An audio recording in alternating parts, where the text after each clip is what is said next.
नमस्कार दोस्तों, ये कहानी एक सच्ची घटना है। ये जो कहानी है ये एक पुरुष की है कि किस प्रकार लालच के कारण वो पुरुष बंदर बन गया। चलिए इस कहानी को शुरू करते हैं। तिब्बत में एक बहुत ही चमत्कारिक सरोवर था, तालाब था, जिसके बारे में बहुत कम लोग जानते थे और जो जानते थे वो भी उसे ढूंढने की कोशिश तो कर चुके थे, लेकिन वह उन्हें मिला नहीं था, यानी कि वह उसे ढूंढ नहीं पाए थे।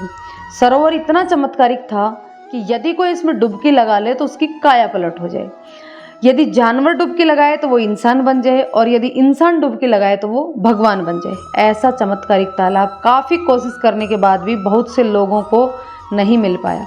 काफ़ी खोजने के बाद पहाड़ियों के बीच में वह सुंदर चमत्कारिक तालाब एक सज्जन को मिला। सज्जन ने पेड़ पर चढ़ करके तालाब में डुबकी लगा दी। जब सज्जन तालाब से बाहर निकले तो वह देवतुल्य हो गए थे, दिव्य शक्तियों से परिपूर्ण हो गए थे, वह देवता बन चुके थे। यह सब पास ही के पेड़ पर बैठे बंदर बंदरिया का एक जोड़ा देख रहा था।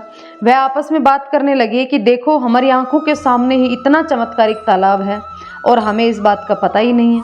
हमें अब तक इस बात का पता क्यों नहीं है? चलिए अब हम दोनों इसमें डुबकी लगा करके बंदर से इंसान बन जाते हैं। यह सोचकर बंदर और बंदरिया ने तालाब में छलांग लगा दी। जब वे दोनों चमत्कारिक तालाब से बाहर निकले तो दोनों इंसान बन चुके थे। बंदरिया एक सुंदर सी स्त्री बन चुकी थी और जो बंदर था वो एक बहुत ही सुंदर पुरुष बन चुका था। दोनों एक दूसरे को निहारने लगे और बातें करने लगे कि काश इसके बारे में हमें पहले पता होता तो हम कब के इंसान बन चुके होते। तभी बंदर के दिमाग में आया कि क्यों ना एक बार और डुबकी लगा ली जाए और देवता बन के बाहर आया जाए। बंदर ने बंदरिया से कहा कि चलो एक बार और डुबकी लगाते हैं और अब की बार देवता बनते हैं। बंदरिया बोली, अब रहने भी दीजिए, सुंदर स्त्री का शरीर मुझे मिला है, मैं इससे संतुष्ट हूँ। आप भी रहने दीजिए और चलिए आराम से ज़िंदगी के मज़े लेते हैं। बंदर बोला, तुम तो पागल हो गई हो, मैं तो जा रहा हूँ डुबकी लगाने, तुम्हें चलना है तो चलो, वरना तुम्हारी मर्जी।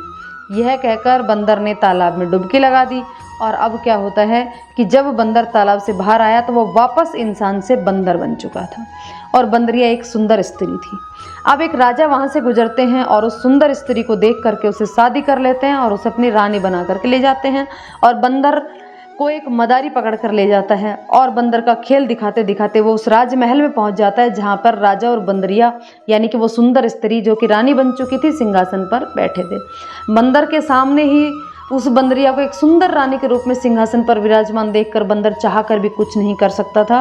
वो बहुत ही दुखी हो रहा था। इसलिए दोस्तों, इस कहानी से ये हमें शिक्षा मिलती है कि हमारे पास जो कुछ भी है हमें उसी का ही एंजॉय करना चाहिए।